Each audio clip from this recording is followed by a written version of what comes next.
Right, and of course I want to introduce our panelists this morning to take us through that and the raft of other issues that we'll be discussing this morning. Allow me to introduce to you lawyer Miguna. Dr. Miguna is here with us. Also, we do have Aaron Cheruiyot, who's the Senator of Kericho, and Kimani Wamatangi, Senator of Kiambu as well. But I want to draw also your attention to, I showed you this particular editorial cartoon, which is on page 10 of the People Daily today, behind me. And of course, this has aptly captured what we're discussing about, and in light of what the comments that we've had from Miguna, when you look at that particular editorial cartoon, what do you have to say? Things fall apart. Even the truck being driven is not a complete truck. It has no engine.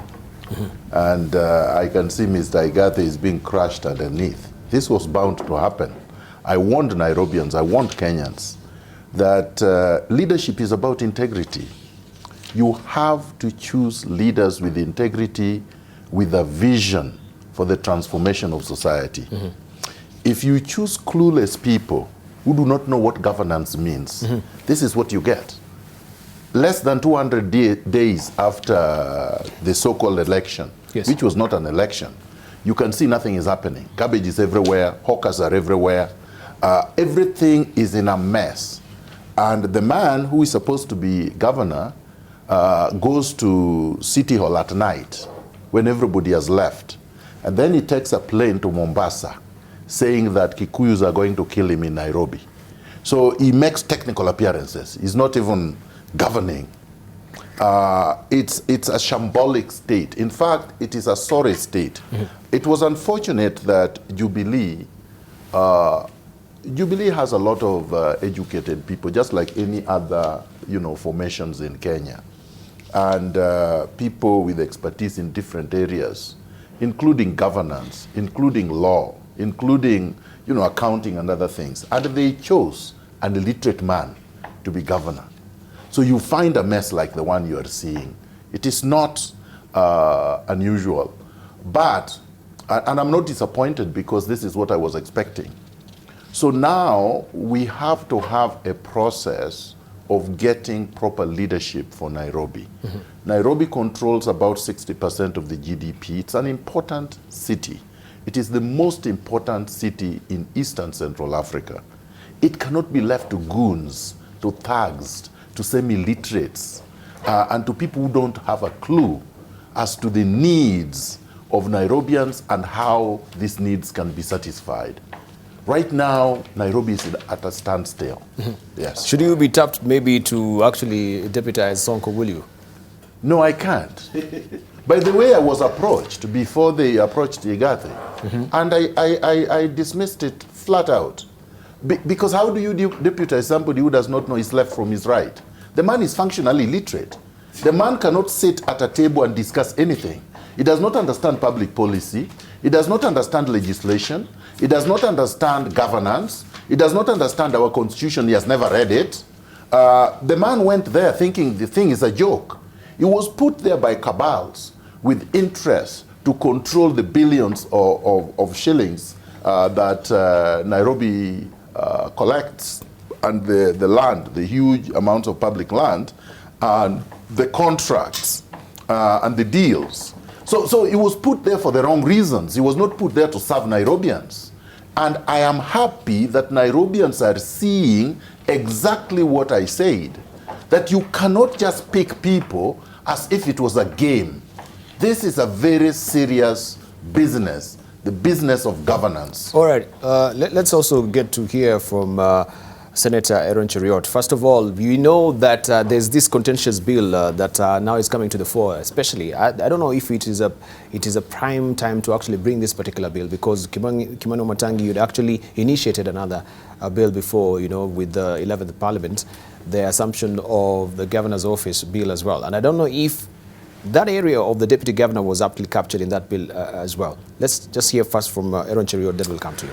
Well, Debarl, first of all, before I make my comments on this issue, I think there's a lot that meets the eye. When you hear the things that the deputy governor who's now resigned, Polycarp Igathe, speak, and the kind of things that he's accusing his now former boss, that I failed to earn your trust, it smacks of some level of ignorance on his part. I think he's politically ignorant, because in any functional institution, when you are a deputy to someone, it's one of the hardest and most difficult tasks that you can ever execute, because by and large and generally, it's very rare. Actually, it's more often than not that as a deputy, you don't have a clear and properly defined role other than to serve as a principal assistant to the person whom you're deputizing. We've seen perfect examples of working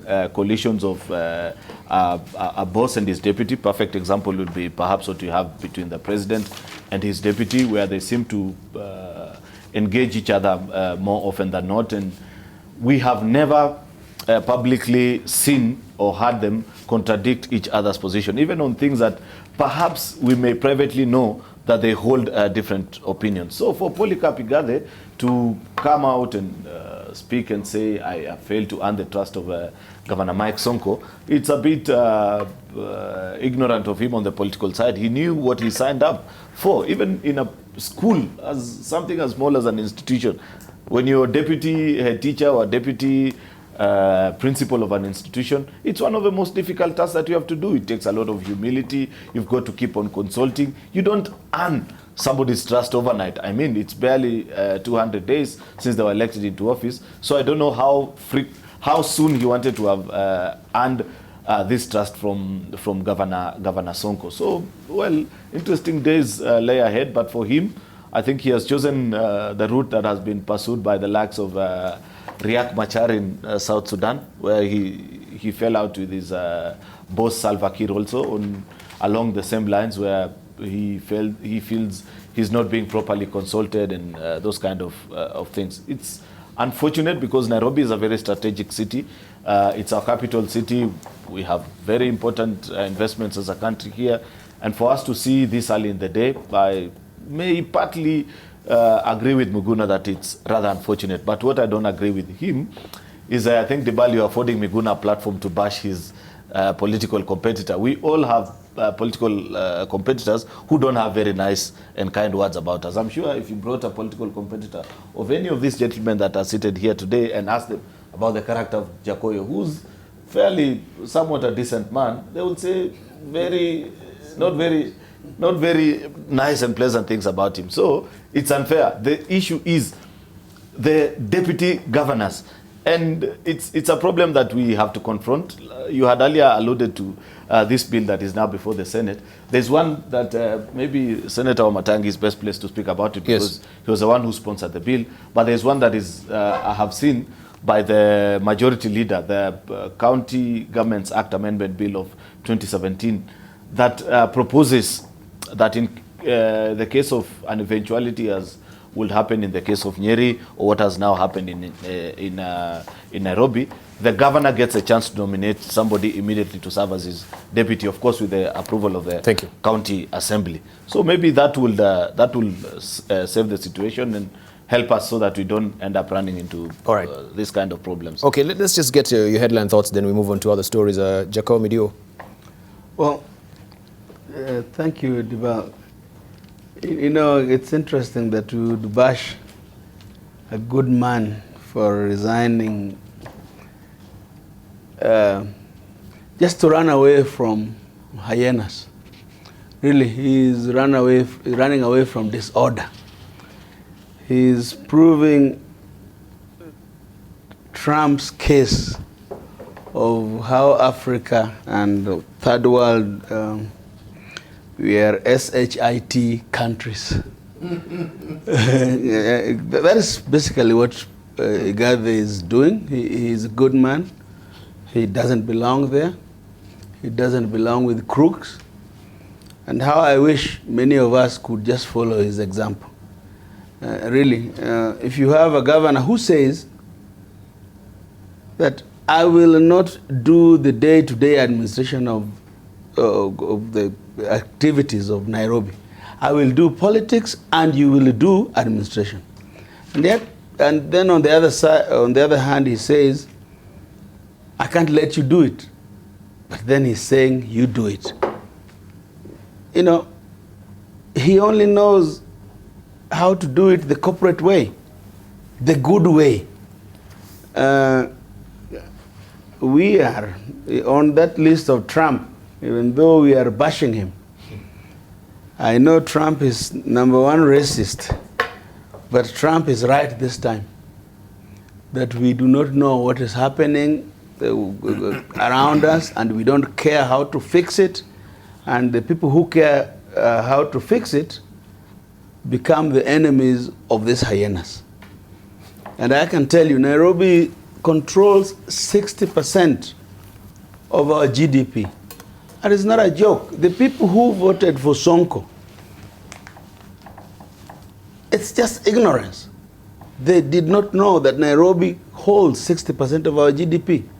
You cannot say, you cannot compare Polycarp Igathe with Riek Machar. That is politics of the jungle. This is the corporate top-notch. Really, all he's trying to do is to make sure that we don't live in mediocrity.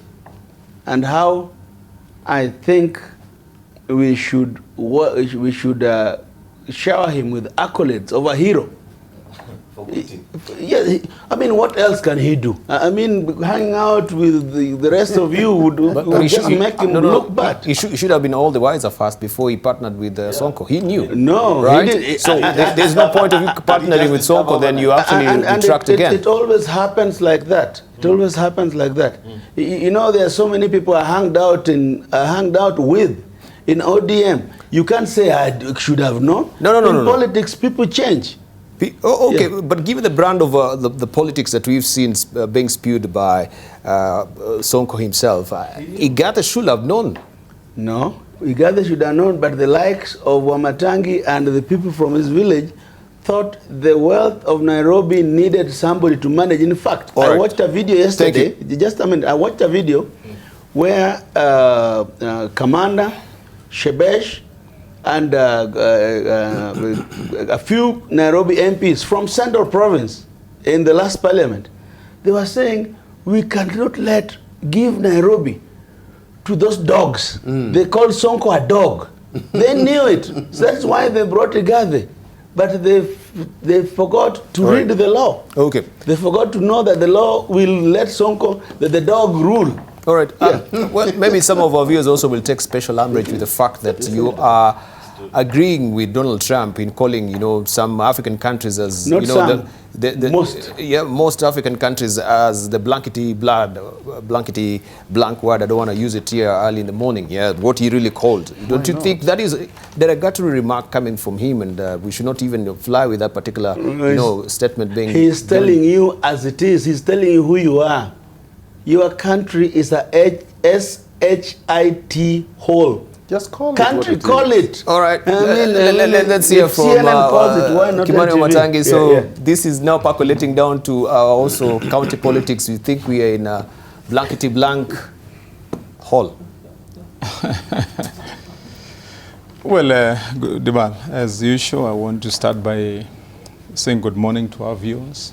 It's been a whole week, and I'm sure most of them are tuned in to listen to us, and I always want to be the one first to remember that most of the people watch us so that they can get value for their time and for wanting to follow good debate that is around issues and about issues and way forward when we find that we have situations that require resolution, and this is one of them.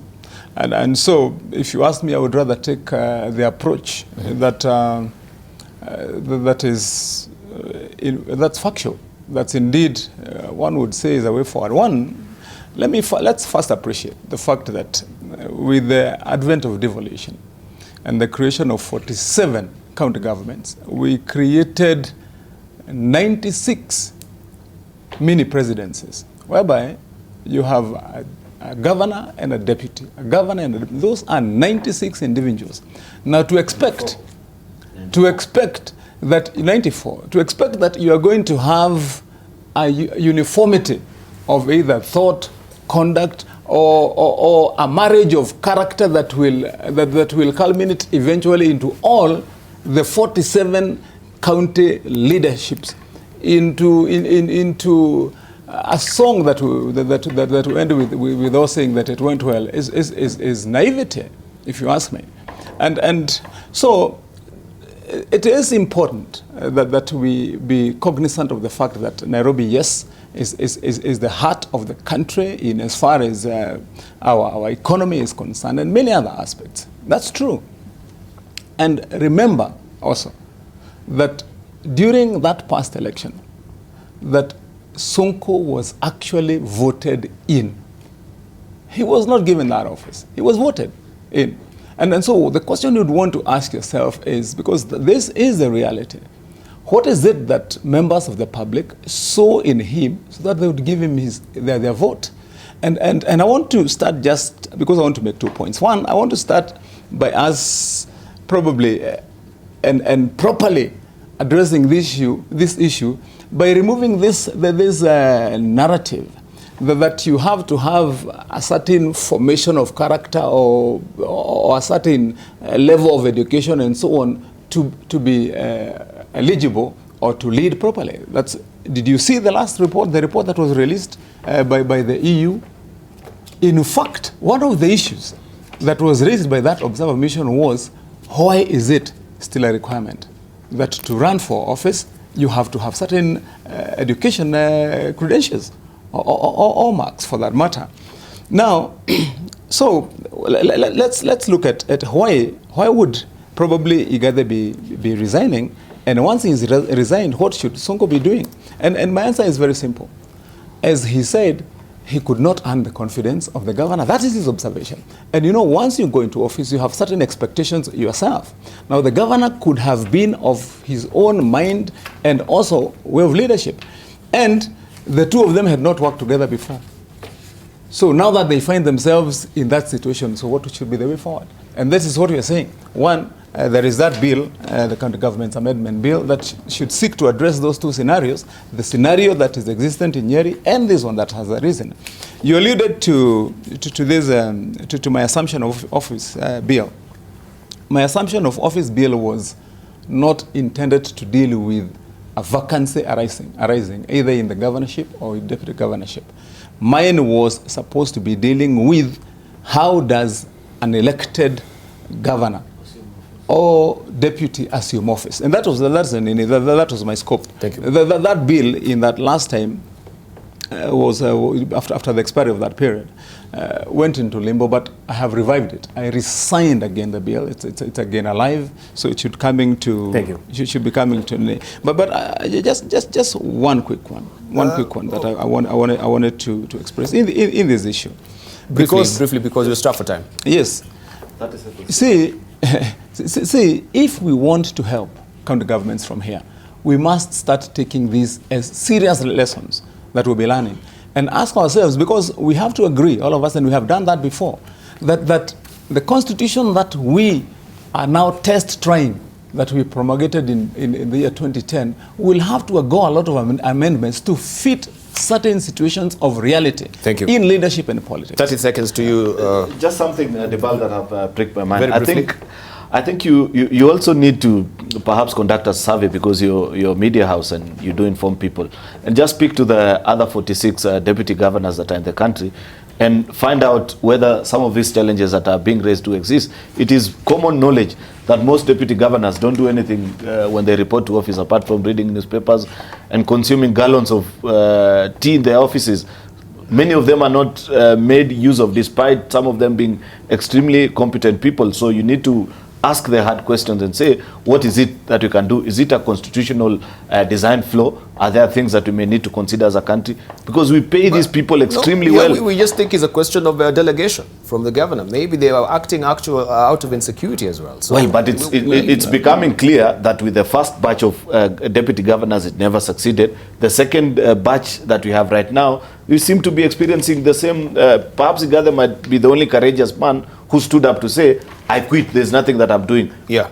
I've hosted the deputy governors here before. You're making the same mistake you made the last time. You should always go round. But speaking about he asked for 30 seconds, no, that's why. You should always go round. All right. You see, this is the problem with our countries, and it is exemplified in the dispute in the Nairobi County. Article 193, Debarl, is very clear.